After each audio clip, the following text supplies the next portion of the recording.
G'day everyone, my name's Gilbert Holmes. I'm also known as Gilbo, my stage name. I'm running for the Senate for Queensland this year. I'm an independent candidate to represent Queensland in the Federal Senate. And today we're talking about economics. So, key theme for me with the way that I approach my political advocacy is that I ask people to, first of all, we want to change the way that we think. So the last 500 years has been dominated by something called liberal individualism.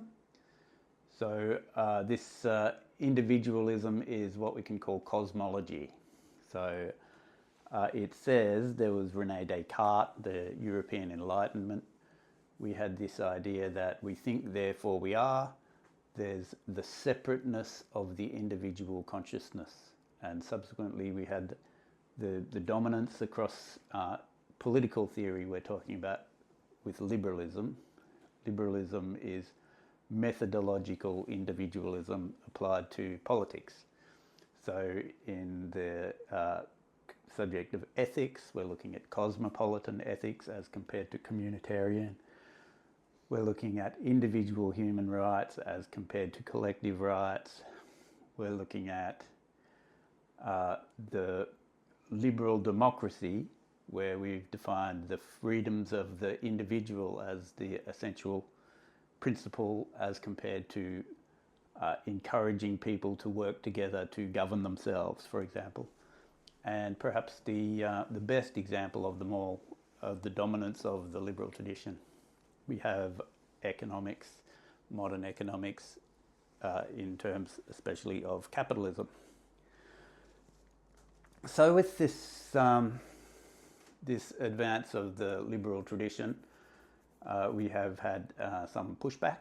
So we can think about communism, the obvious example, whereby we have this idea that actually we're all going to love one another. If we're given a chance, we'll all be loving one another and cooperating together all the time, as compared to the more, I'm speaking in general terms here, the capitalist idea that each individual should engage in a free competition against other individuals.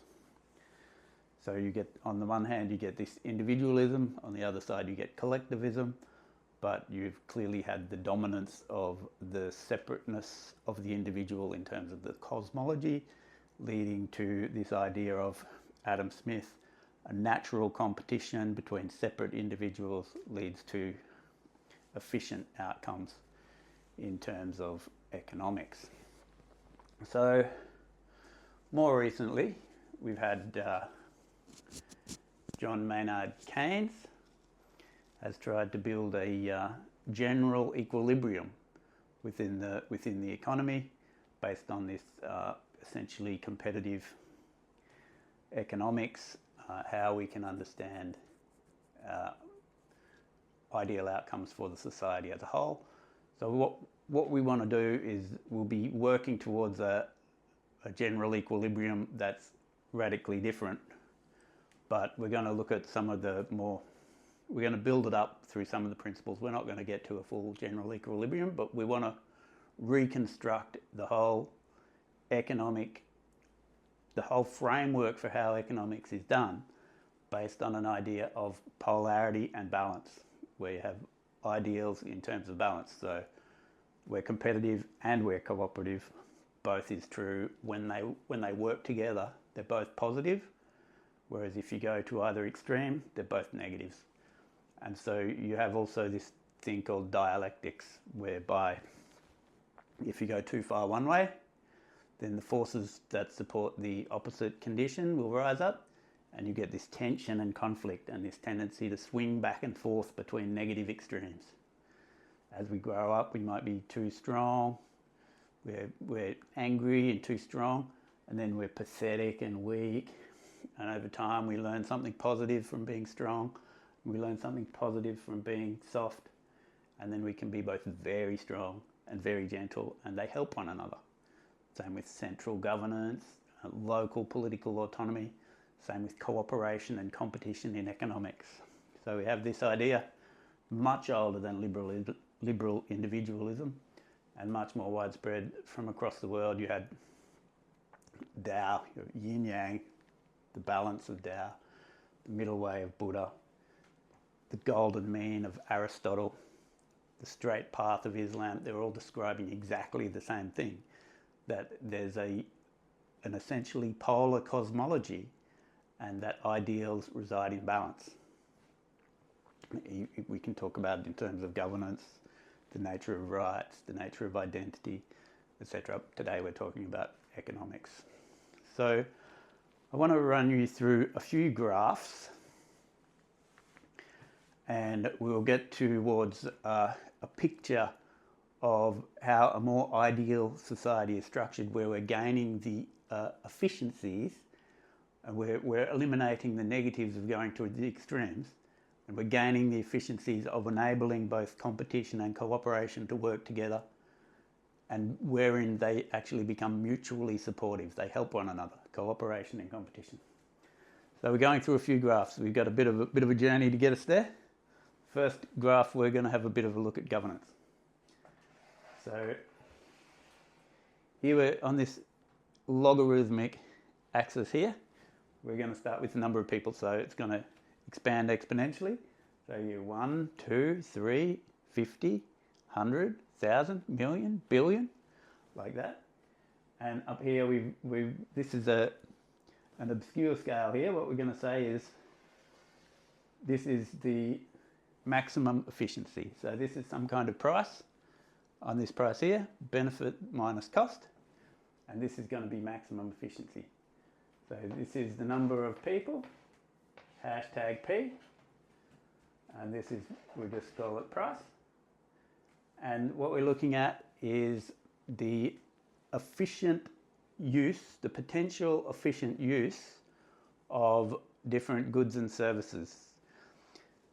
And in doing this, we're going to be making use of, we're revisiting a couple of economic theorists, both of them Nobel Prize winners.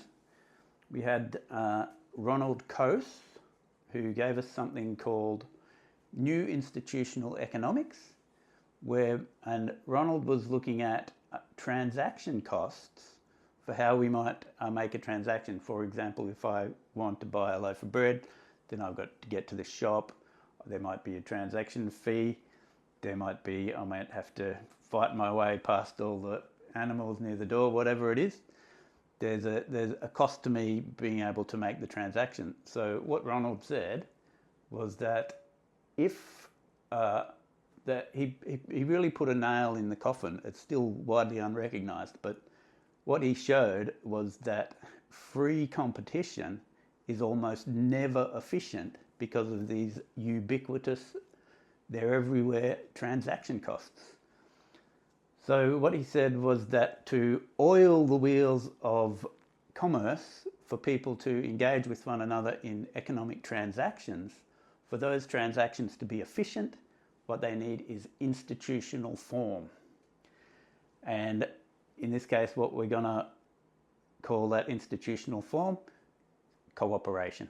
People, governance capacity, a practice where people know how to interact with one another so that they can get the best outcomes interacting together, whatever that institutional form looks like. That becomes the lubricant of efficient transactions. So the other theorist we're looking at, we're remembering, is Elinor Ostrom, who looked at common pool resources, which is also where Ronald Coase was looking. And Elinor Ostrom gave us principles for how we might sustainably govern common pool resources. Because there's this idea out there called the tragedy of the commons. So there was a fellow called Garrett Hardin. He suggested that there's the tragedy of the commons, and that wherever there is a common pool resource, the individual will want to take a little bit more for themselves until the commons is destroyed. So that actually happens a lot. For example, climate change, everybody wants to drive their car, everybody wants their own,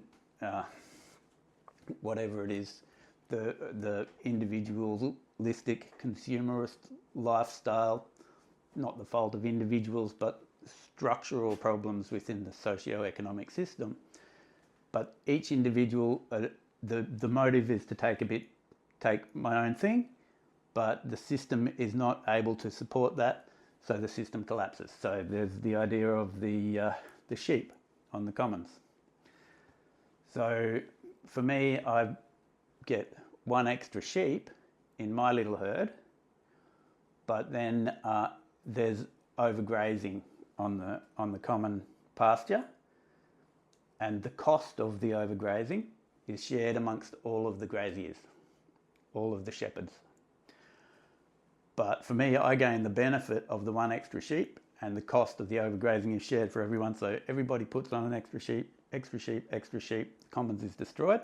But Elinor Ostrom, she looked at in some cases going back hundreds of years, cases where people are sustainably managing common pool resources, and did a lot of lab studies as well, looking at the way that people make decisions and theoretical analysis. A superb theorist. And so what she said was that there's design principles for governance that enable us to manage common pool resources effectively. I don't know all 8 of them off the top of my head. There is one that if we're looking at bigger systems, then we need to tier the governance. One is that the people need to build the governance systems themselves, because if you try to impose governance on the people, then the individual incentives are still to shirk the system and to rot the system. Another is that there has to be methods where people can penalise people if they do the wrong thing. There's 8 of these design principles, and so we're going to run on the idea that we can actually maintain common pool resources in perpetuity. We just need to figure out how to do it with good governance. So this first graph here, we're looking at governance, and we're looking at the efficient use of particular products or services. So we're going to start with the assumption that there is 0 transaction costs. We've already said transaction costs are pretty much everywhere, or ubiquitous, but in this case we're going to assume there's none, and we'll work back to including the transaction costs. So here we might have the efficient use of a washing machine based on how many people are using it. So for one person, it's a bit efficient, but it could be more efficient like this. This is maybe 4 people here, or 6 people. We're just pulling a number out of a hat. Haven't done the studies. And then this tapers away to get to 30 people here. It's the washing machine's getting overused. It's not able to work efficiently, and so it's better off having each washing machine for less people than this number here. So there's a maximum number, there's an efficient number of people for using the washing machine. Now we're talking about a swimming pool. Well, we've got 20, 25 people, pulling numbers out of our hat, 50 people. We're talking about an aeroplane. We might have, I've got no idea, 10,000 people. We might have an egg supply service. So that might be to produce the eggs efficiently, reasonably efficiently, with various other considerations taken into account. I don't know. We're going to say 300 people because we're going to be talking about egg production in one of the other graphs. And then we're talking about here, we might be talking about the space program. Here we might be talking about anything. For each product or service, we're looking at an efficient number of people to supply that good or service into the market. In this case, it might be a cooperative process, or it might be a private business that is supplying the washing machine. But we're just assuming that there's 0 transaction costs, which is giving us this efficient thing. So then what we're at now is that for the washing machine, we find that it's for 4 or 6 people, if there's zero transaction costs, for 4 or 6 people, we're better off having some form of governance in place to enable us to either to facilitate this shared washing experience. And for the swimming pool, with the governance at the scale that says 50 or 25 people. And for all of these different products, there's a lot of them in the small range, like we could be looking at passion fruit vines, or we could be looking at printers, or we could be looking at office spaces, or we could be looking at any number of small-scale cars. We could be looking at banana trees, whatever it is. We've got lots of small-scale products and services where if the governance costs nothing to supply, the transaction costs zero, we're better off having the governance. But for each of them, it's at a slightly different scale. One at 4 people, one at 6 people, one at 2 people, one at 100 people. So we want to enable them all somehow, but we're obviously going to be losing efficiency because there's benefits to having governance because it enables these outcomes, but there's also costs to having governance. There's administrative costs, etc. You might not want to talk to these people too much, etc. There's too much governance. It's not worth it for me. I'd rather have my own washing machine, thanks. That's ridiculous. So there's a benefit minus a cost of having governance at a different scale. So what we can say here, we probably shouldn't have drawn all these little lines. We'll do another one in a different colour. We can say at maybe this scale, the benefits of having governance are going to outweigh the costs. And this here, we're going to put a figure somewhere between 30 and 80 people.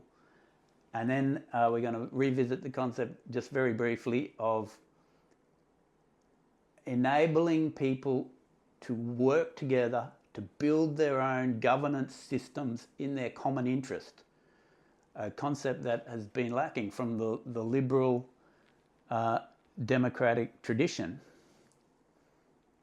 So at this scale, but then like Elinor Ostrom said, we need scaling with the governance to enable these things. So then this scale here, so we want to enable us to realise the efficiencies in the supply and use of all of these goods and services at these different scales. And here we're going to, as I will talk about elsewhere, suggest that we're probably best off looking at 7 tiers of governance up to a global scale.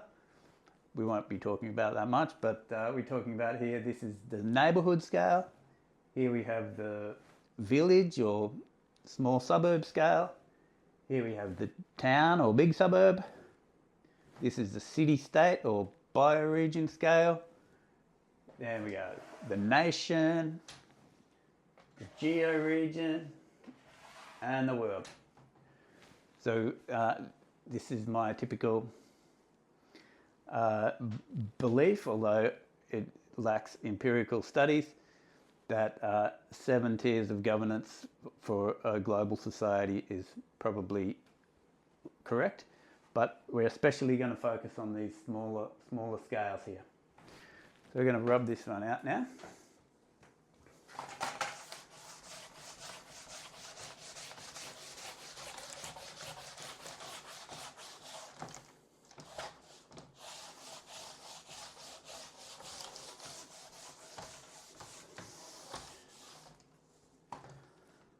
Now, one of the key principles of liberal capitalist economics is the idea of free trade.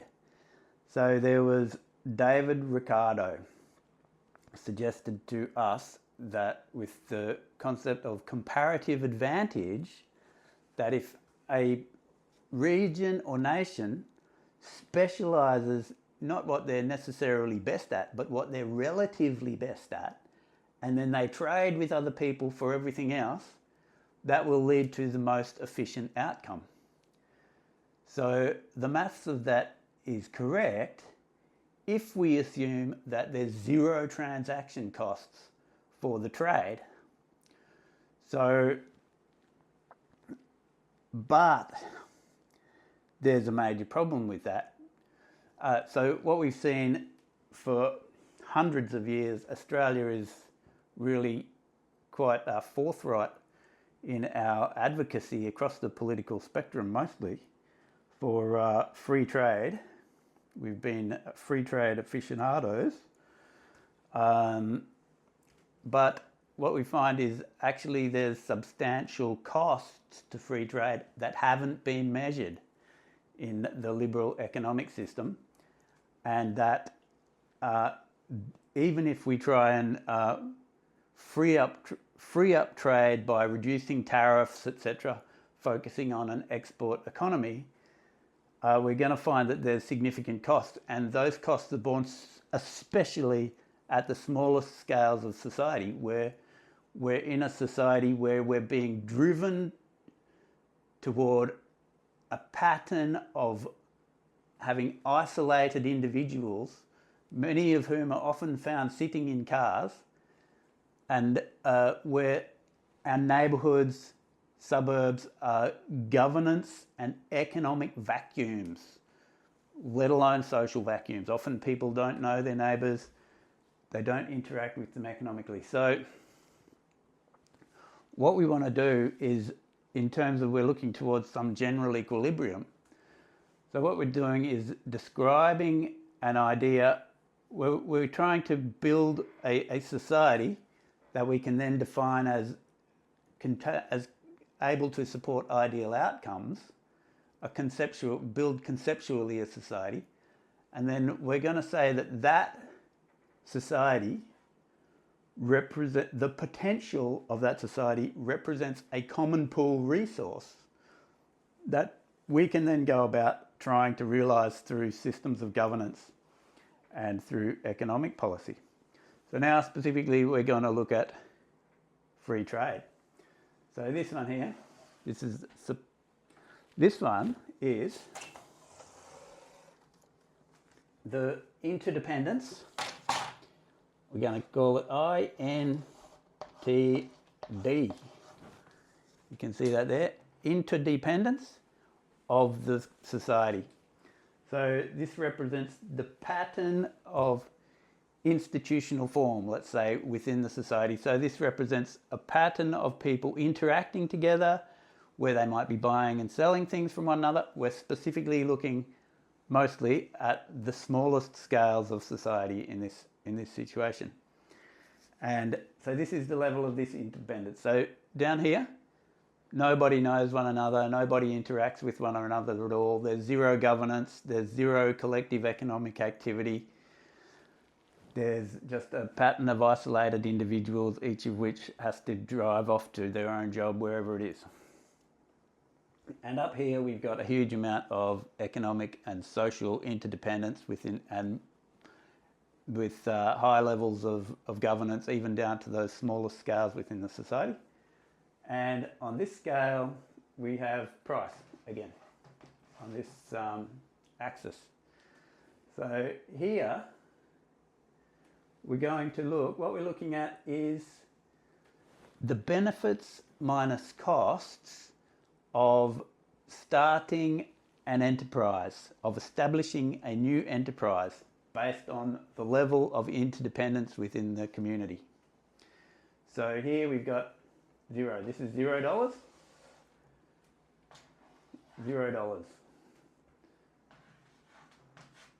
So at this level, below this level, if the benefit of establishing the new enterprise, let's say an egg farm, if the benefit of establishing the enterprise is outweighed by the costs, it'll be negative, so the business won't start. Whereas if it's positive, the business will start. So what we find is that with low levels of socio-economic interdependence and institutional form, then we have a small amount of not many businesses able to start up.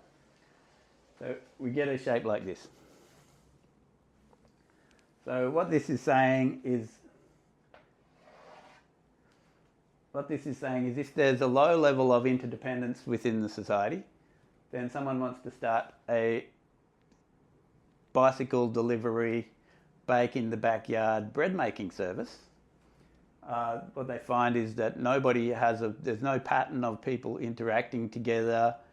There's no shop where they can put their bread. There's no, they're going to have to do a lot of work to try and set up their sales, all the rest of it. So they're going to go, no way, it's not worth me starting that micro business. So that micro business doesn't start. The shared swimming pool doesn't start. The egg production business doesn't start. All of these businesses don't start. But if we go beyond this point, where there's a certain level of socioeconomic interdependence, which includes governance, then we find that this is the new avocado orchard. People get together, say, oh yeah, there's a block. We got Cheryl can mow the grass. We can run the chickens in underneath the trees. So yep, let's start the avocado orchard. Let's have the shared swimming pool. Let's have a tractor together. Ernie is going to be, excuse me, I'm thinking Ernie in the milk cart. Ernie's starting a milk cart from like that Benny Hill show. You've got lots of different businesses starting up, and this will continue.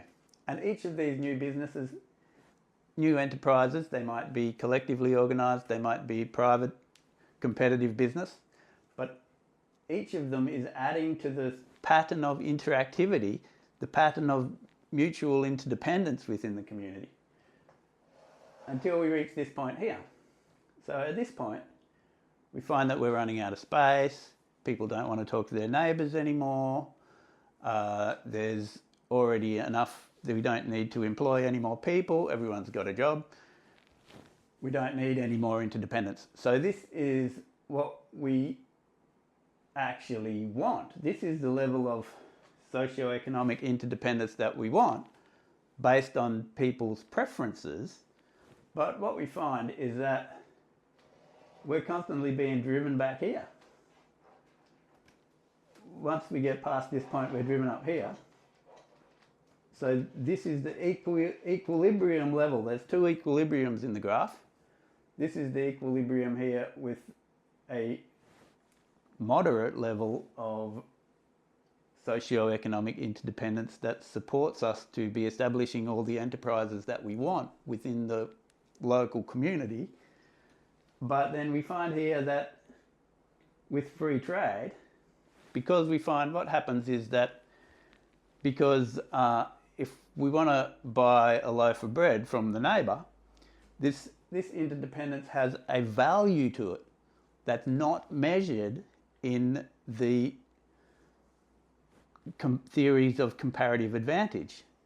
There's all of this value that's built into having this socio-economic interdependence within the community that we actually value. It has a dollar value based on our preferences, but we're constantly being pushed back to having zero interdependence because they don't measure it. So one of my key policies that I've developed over the years that obviously needs more robust development, but the principle is good.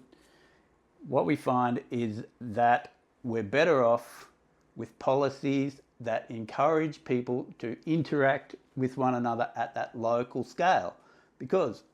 And one of them is that we can apply trade tariffs to the neighbourhood scale, and we're better off because if we pay a little bit more for Ernie's milk, or we pay a little bit more for the eggs, or we pay a little bit more for the local avocado production, and what we find is we realise the benefit of having this higher level of interdependence within the community, which is actually what we want. We're realising benefits, and if the benefit exceeds the cost of paying a little bit more for the local product, we're better off. So there's an actual value whereby a trade tariff applied to the neighbourhood scale will support a more ideal outcome. Whoops, my bad.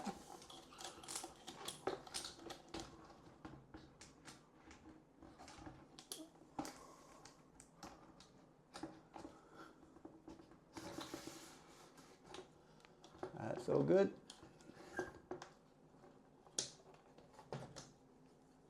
Yeah, so there's a point where we have trade tariffs applied to the neighbourhood scale and other policies that support the development of institutional form like local governance, which is capable of supporting the local ownership of local assets, supporting people to work together in projects of common interest. So we're talking about substantial governance reform as well as economic reform. So we just want to look at that idea of trade tariffs a little bit more, to the locality tax, that's what it's been called. This is a supply and demand graph. So here we have price again. Here we have quantity. Whoops, that's not a quantity. P and Q for price and quantity, or dollar and Q. And here we have, this is the price of an, we call it PI, and that is the price of an imported egg. So here we're looking at the microeconomic analysis, supply and demand graph for the market for eggs within a small community. So, and this is the downward sloping demand curve. So this is the price of eggs at the supermarket, stays the same for our analysis here. And this is the demand curve. So at a high price, not many people want to buy the eggs.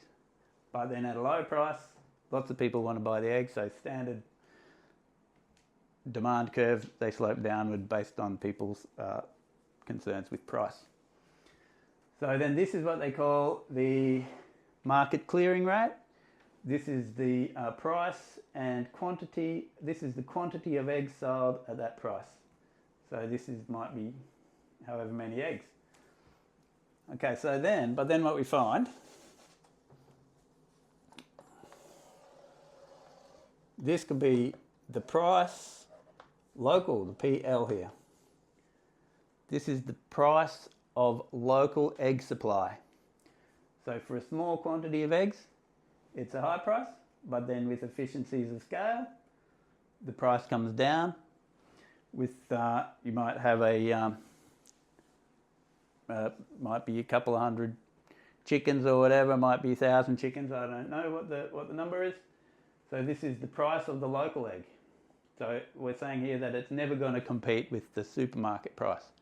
But what we said is that the value of having local egg supply has not been measured within the liberal economic tradition. So what we're going to do is we're going to weight the price, and this is called a Pigouvian tax. We're going to apply a Pigouvian tax, but we're going to apply it as a trade tariff to the purchase of eggs. So we're going to weight the price here. This is the price, PW we'll call it. This is the weighted price of the supermarket egg. So because we have a preference for local eggs, not just with the direct economic benefit of gaining an egg, there's also a lot of secondary benefits of we're building up that capacity within the community, and we've also got all these other secondary benefits like a feeling of community. We got the capacity for participatory governance. We're building up this with more sustainable local production. We have intensive use of local resources, leading to efficiency. You've got all of these benefits associated with this local egg production, but with free trade, the local egg production is being priced out of the market. No one's ever going to buy it. So then what we find is if we weight the price of the egg, this weighting on the price, this is actual value that based on our preference for the local egg and the value that's being undermined. So without this weighting, we're being driven back to zero in the level of interdependence within our communities. So this weighted price here represents the actual value that is not being recorded so far. So this Pigouvian tax here weights the price of the imported egg, and then what we'll find here is this is the new equilibrium here, and this is the local egg production here becomes much more viable if we weight the price of the imported egg, and we're actually better off. We're getting the local egg and we're getting the benefit of that having that local egg does, and we apply the same thing to these other products within the community. We have a system of tiered trade tariffs from the neighbourhood scale outward to help build that capacity into our communities. So, but then what will actually happen, one more second, is some people will buy the local egg. Sorry, some people will buy the imported egg. So this will be dollar value times a certain quantity. This will be tariff revenue. That will go to the local community, and then these other people will be buying the local egg. This will be supporting local jobs, producing nice quality eggs, etc. That's imported supermarket egg.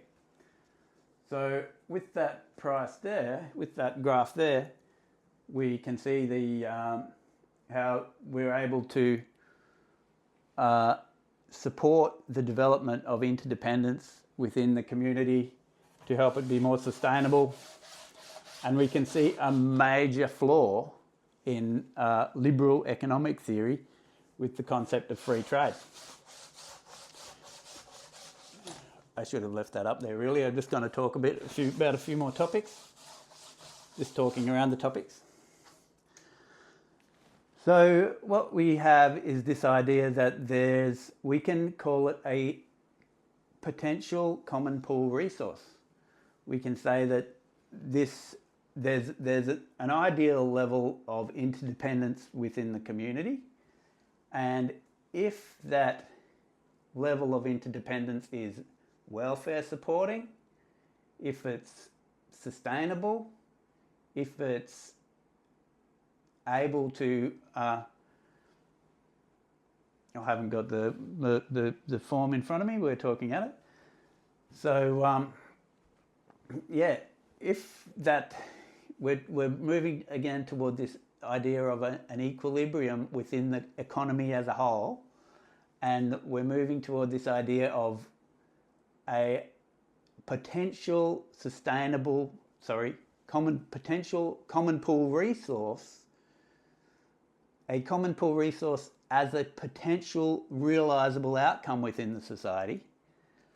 And then what we can do is, through systems of governance and mechanisms such as the locality tax, then we're able to realise the potential benefits associated with that common pool resource. So we're extending this analysis of Coase and Ostrom, and we're saying that the community itself embodies a common pool resource in potential, and we can define that potential, and we can apply it to the whole of the society, and we can say this is a general equilibrium within the whole society, whereby there's this pattern of interactivity between people and governance at the small scale, in the broader scale that's able to produce and supply the goods and services that we need. We get this concept of subsidiarity, where things are being organised, as locally as is reasonable. And you can base all this on this preferences and price in economics, assuming that people are both cooperative and competitive, looking through these lens of transaction costs, this lens of common pool resource governance, this idea about what we prefer in terms of outcomes. And, excuse me, I think I'm getting a bit distracted.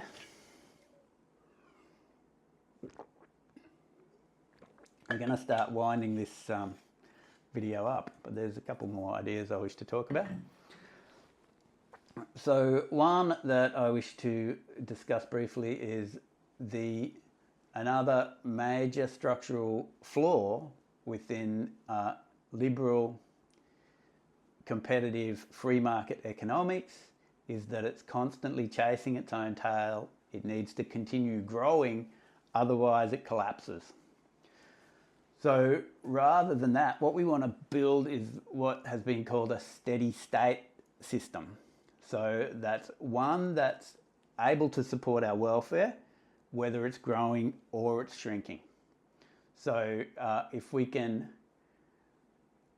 so I'll go back and talk about this a bit more. There's ideas like uneconomic growth, whereas if we go around and smashing windows, then someone's got to come around and repair the windows.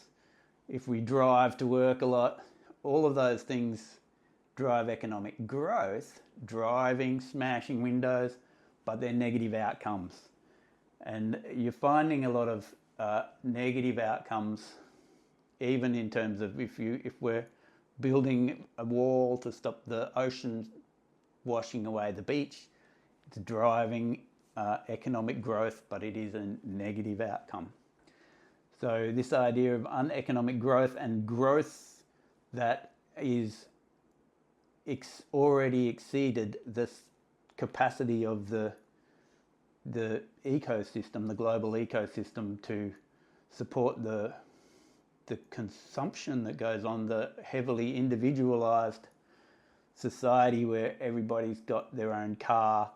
We're missing out on all of these efficiencies associated with intensive local production and small-scale, locally focused micro businesses. We're missing out on all of that capacity, which has got, it's not just in the cooperative aspect of the economy that we're missing out, but we also, the competitive economy only works at the larger scale. So you get another thing we can touch on, oligarchy. We've obviously got some problems there. In America, in Australia, the influence of very rich people, the rich becoming richer, poor becoming relatively poorer. There's problems in housing. There is problems in politics. So what we want to suggest is, up to a point, encourage people to become wealthy is great. Beyond a certain point, it's the benefits of enabling that wealth accumulation and the incentives in that, they become outweighed by the costs. So I'm still just talking at various talking points here. So with the talk called it a steady state system, we're not talking about a stagnant system. We still want that renewal, creative destruction that's provided by competition. But what we want to do is enable the society to maintain its employment, supply, even if it's shrinking. So in this context, the collective, cooperative aspect of the economy becomes like the welfare supporting base to the economy. And it needs to be of sufficient scale and sufficient scope to provide employment and maintain supply to the society, even if there's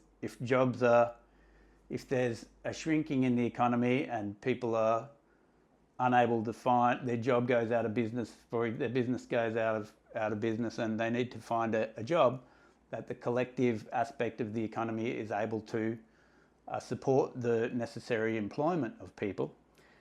And to maintain that welfare standard without the need for the economy to continually grow. So you need that cooperative economy to be of sufficient scale and sufficient scope. And then what you're looking at as well is, as a private business grows from, sorry, I'm not pointing at anything there, but as a private business grows within the neighbourhood, you want to encourage that private business through the village, through the towns, encourage people to be running private business, even if it's in direct competition with the cooperative businesses, because it's driving that creative renewal and efficiency. But then as these businesses get bigger, you want incentives that encourage them to become part of the local cooperative economy, so they can still trade competitively, export with the outside society. But as the businesses become more important to the local economy, there's an element of socialisation goes on. So likewise, in that idea of restricting the accrual of private wealth beyond a certain point, you also begin to see a cap on the gap between the wealthy and the poor, and that's something that needs to be built into the system. But in the short term as well, we can look at things like wealth tax. So we've had this idea of the cooperative competitive balance. We've looked at flaws within liberal competitive capitalist economics. We've suggested that the key reform that needs to be made lies in the building up of economic and socio-economic and governance capacity through the smaller scales of our society to enable local patterns to daily life.